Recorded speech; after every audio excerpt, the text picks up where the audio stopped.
तो कैसा लगा तुम्हें ऑफिस? सर बहुत खूबसूरत। आज से तुम सारे काम यहीं से करोगी, तमाम क्लाइंट्स को यहीं से डील करोगी। फैक्ट्री सिर्फ तुम जरूरत पड़ने पे जाओगी। ये कब से इतनी लायक हो गई? जाहिल, निकम्मी, नालायक। जी सर, आपने कैसे याद किया? बस बेटा, मेरी तबीयत कुछ ठीक नहीं रहती और वैसे भी जिंदगी का कोई भरोसा नहीं, न जाने कब खत्म हो जाए। अरे सर ऐसे मत कहें, अल्लाह आपको लंबी जिंदगी अता करे। ये दुआ जवानी में अच्छी लगती है, बुढ़ापे में तो मौत का इंतजार रहता है। आखिर एक दिन तो सबको जाना है बेटा। बस एक ही ख्वाहिश है कि जाने से पहले अपना काम तुम्हें सौंप दूं, लेकिन उससे पहले तुम्हें अपनी तालीम मुकम्मल करनी होगी। सर अल्लाह आपका साया हमेशा सलामत रखे हम पर। और मैं भी यही सोच रही थी कि जल्द से जल्द अपनी तालीम मुकम्मल करूं। तो कब से आ रही हो तुम ग्रेजुएशन की तैयारी के लिए? सर वो कुछ दिनों में मेरे हस्बैंड की सर्जरी है, उसके बाद ही आ सकूंगी। हाँ, ये तुमने मुझे बताया था। कब है सर्जरी उनकी? ये तो डॉक्टर ही बताएंगे, बस 1-2 दिन तक उन्हें एडमिट करना है।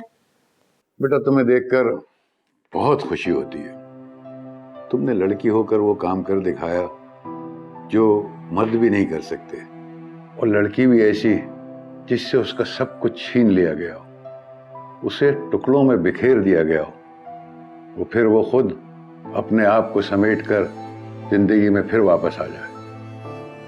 बेटा, तुमने साबित कर दिया कि इंसान दुनिया के बजाय हालात से लड़े और अल्लाह से शिकवा करने के बजाय उससे मांगता रहे तो कोई काम नामुमकिन नहीं होता। Well done my child, well done. Thank you so much sir, आपकी इन बातों से बहुत हौसला मिलता है मुझे। देखो बेटा, अभी काम खत्म नहीं हुआ है। अभी दुनिया में ऐसी बहुत सी मिसाल हैं जिन्हें तुमने हालात से लड़ना और जीना सिखाना है। मुझे पूरी उम्मीद है बेटा, तुम ये सब काम कर जाओगे। इंशाल्लाह सर। सर तो फिर मैं चलती हूँ। थैंक यू बेटा, अल्लाह हाफिज, टेक केयर।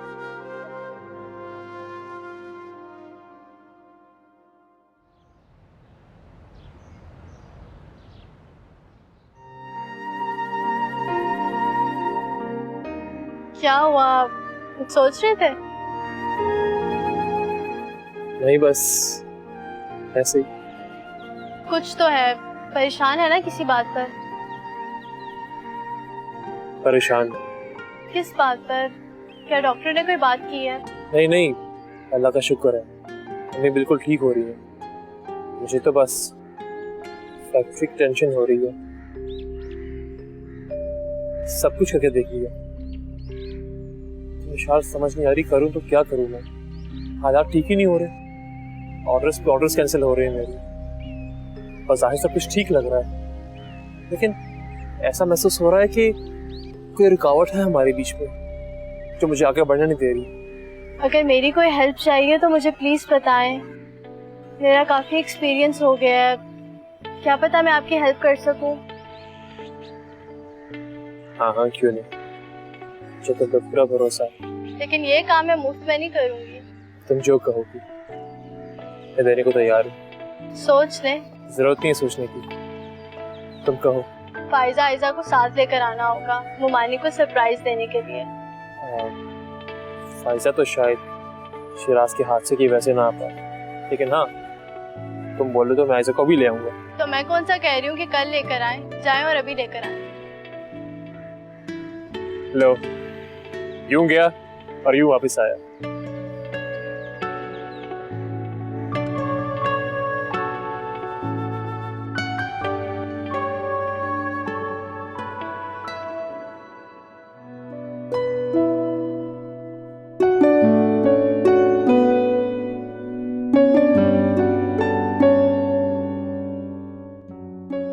ऐसा कौन सा खाना बन रहा है जो अब तक बन के नहीं दे रहा? अरे दाल चावल बना रही हूँ और साथ में आलू पालक, मिशाल की पसंद का खाना। अच्छा, ऐसा पहले तो कभी नहीं हुआ। अब हो रहा है ना, तुम देख नहीं रहे हो हमारे कैसे हालात बदल दिए उसने। घर चला रही है, आयशा की शादी उसने करा दी और कुछ दिनों के बाद तुम्हारा ऑपरेशन हो जाएगा, तुम भी चलने फिरने लगोगे। अरे जब वो इतना करती है तो मैं उसका ख्याल क्यों ना करूं? एक बात है मेरे जहन में, बात सुन। मैं सोच रही हूँ बाजार जाऊं और अच्छा सा जोड़ा खरीद के लाऊं और उसे तोहफे में दे दूं। मैं ही कहती हूँ ना, तोहफा देने से मोहब्बत बढ़ती है। अब देखो ना, जब मैं उसे तोहफा दूंगी तो उसकी मोहब्बत बढ़ेगी, फिर वो मुझे तोहफा देगी, फिर मैं उसे तोहफा दूंगी और इसी तरह हमारी मोहब्बत बढ़ेगी। हाय पता नहीं ये दुनिया वाले क्यों सास बहू की मोहब्बत को गलती निगाह से देखते। हमेशा कहते सास बहू कभी माँ बेटी नहीं हो सकते। अरे क्यों नहीं हो सकते? तुझे क्या हुआ? कुछ नहीं। जल गया, जल कुकर। मानी के लिए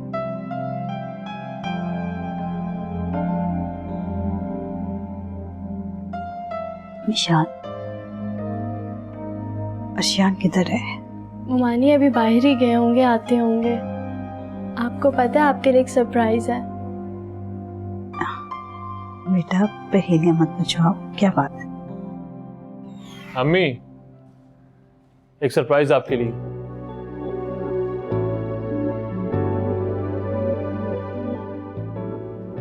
मम्मी,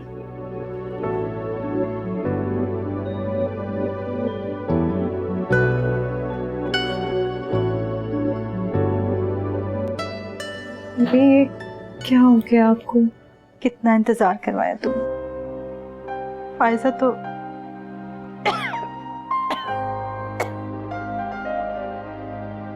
फायजा तो शिराज की वजह से नहीं आई, मगर तुम क्यों नहीं आई? मम्मी मैं वो वासे के साथ घूमने गई हुई थी और अर्शियान भाई ने मुझे बताया ही नहीं कि आपकी तबीयत इतनी खराब है। बस बस ठीक है, जज्बाती होने की जरूरत नहीं है। बहुत बेहतर अम्मी पहले से। अल्लाह ने चाहा ना तो बहुत जल्दी ठीक हो जाएंगी अम्मी। अरे विशाल, मैंने तो तुम्हें पहचाना ही नहीं। तुम कितनी बदल गई हो। माशाल्लाह बहुत अच्छी लग रही हो। Thank you. वो मैंने आप लोगों से एक रिक्वेस्ट करनी थी। मैं जाहिद को हॉस्पिटल में एडमिट करवा रही हूँ सर्जरी के लिए। आप सब प्लीज़ दुआ कीजिएगा जाहिद के लिए। और कुछ दिन हॉस्पिटल में मसरूफियत की वजह से मैं आ ना सकूँ तो उसके लिए सॉरी। अरे विशाल, सॉरी की क्या बात है? तुमने वैसे भी बहुत किया है हमारे लिए, बल्कि तुम्हारा शुक्रिया, तुमने अम्मी का इतना ख्याल रखा।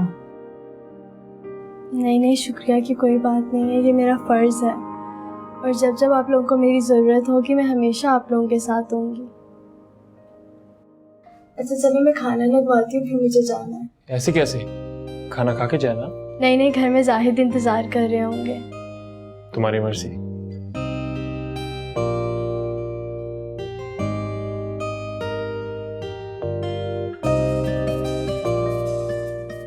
जी अम्मी, अब तो खुश है ना आप?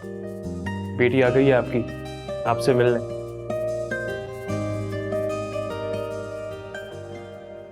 पापा वापस कब आएंगे? पता नहीं पता। बेटा बहुत जल्द। और पापा जब आएंगे पिंकी के लिए बहुत सारे गिफ्ट्स लेकर आएंगे। और आपने पापा के लिए दुआ भी करनी है कि वो बिल्कुल ठीक होकर वापस आए। ठीक है, मैं दुआ करूँ। Very good. और मिशाल, मेरी ये व्हीलचेयर संभाल के रखना, इसकी जरूरत पड़ सकती है। आपको इस व्हीलचेयर की कभी जरूरत नहीं पड़ेगी, आप अपने पैरों पर चल कर आएंगे इंशाल्लाह। बेटा जाके फुप्पो को बुला कर लाओ, हमें देर हो रही है। जी ठीक है।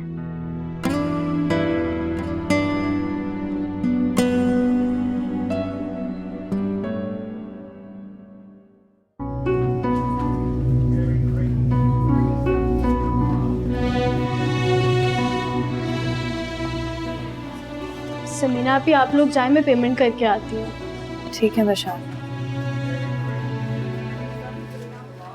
जी मुझे पेमेंट करनी है।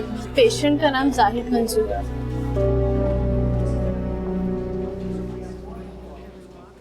मोहसिन, आपसे ना सारा ने कोई बात करनी है। मुझे उससे कोई बात नहीं करनी। आप तसल्ली से पहले उसकी बात तो सुन लें। अब कहने सुनने को बचा ही क्या है?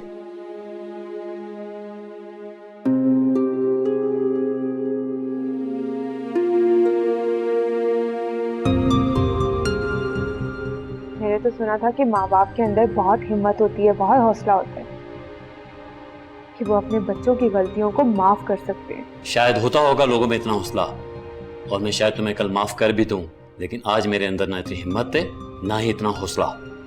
और मैं ये भी जानता हूं मेरी माफी का तुम पे कोई असर नहीं होना। तुम बदलने वाली नहीं हो, सिर्फ हमें बेवकूफ बना रही हो। ऐसा नहीं है अब्बू। ऐसा ही है। मैं बाप हूं तुम्हारा, तुम्हें अच्छी तरह जानता हूं मैं। काश हमने बचपन की तुम्हारी गलतियों को माफ ना किया होता तो आज तुम इतनी बड़ी गलतियां ना करती। सारा, तुमने मुझे इतना मजबूर कर दिया है कि तुम्हें माफ करने से पहले मुझे 100 बार सोचना पड़ता है कि तुम्हें माफ करूं या ना करूं।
विशाल, जाओ तुम बैठ जाओ, ये मैं कर लेती हूँ, मुझे भी करने दो कुछ। समीना आप ही, ये मेरी जिम्मेदारी है, मुझे ही संभालने दे। विशाल, जाहिद मेरा भी तो भाई है, कुछ जिम्मेदारी तो मेरी भी बनती है। अगर मैं उसके इलाज का खर्चा नहीं उठा सकती मगर साथ तो दे सकती हूँ ना। जाओ ठीक है, तुम बैठो, मैं ये देखती हूँ।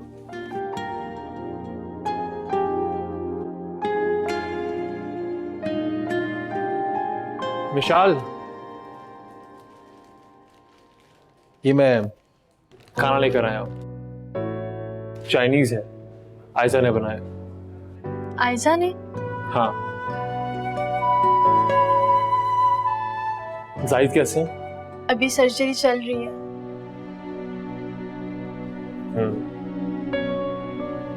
परेशान नहीं हो, ठीक हो जाएगा इंशाल्लाह। आइए।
डॉक्टर साहब, सर्जरी कैसी रही? बहुत बहुत मुबारक हो आपको, ऑपरेशन कामयाब रहा।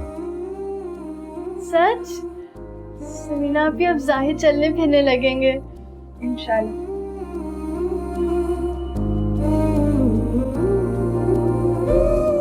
क्या हम जाहिद से मिल सकते हैं? अभी तो नहीं मिल सकती आप उन्हें, जैसे ही होश आएगा तो आप बिल्कुल मिल लीजिएगा। ठीक।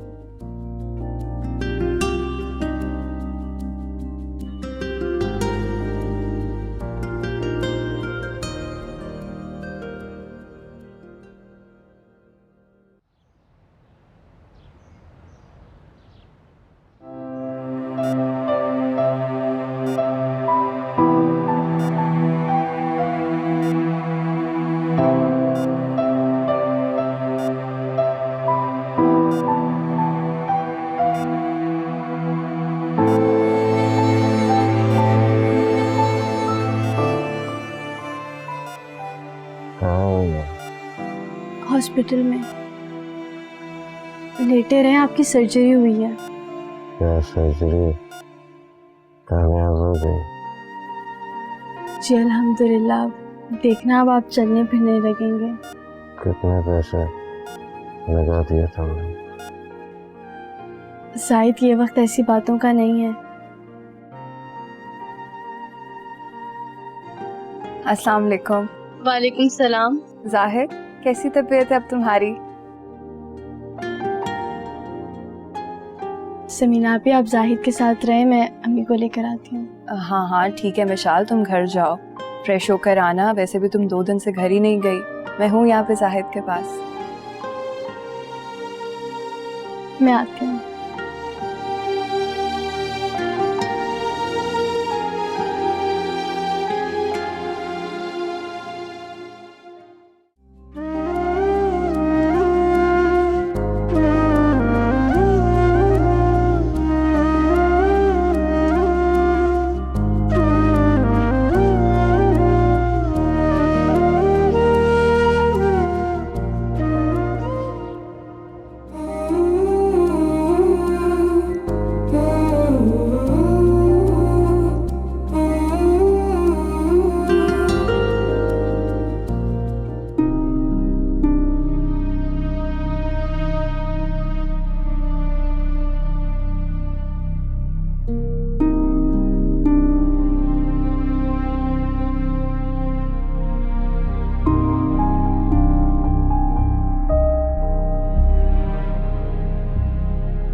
मिशाल, चले मिशाल।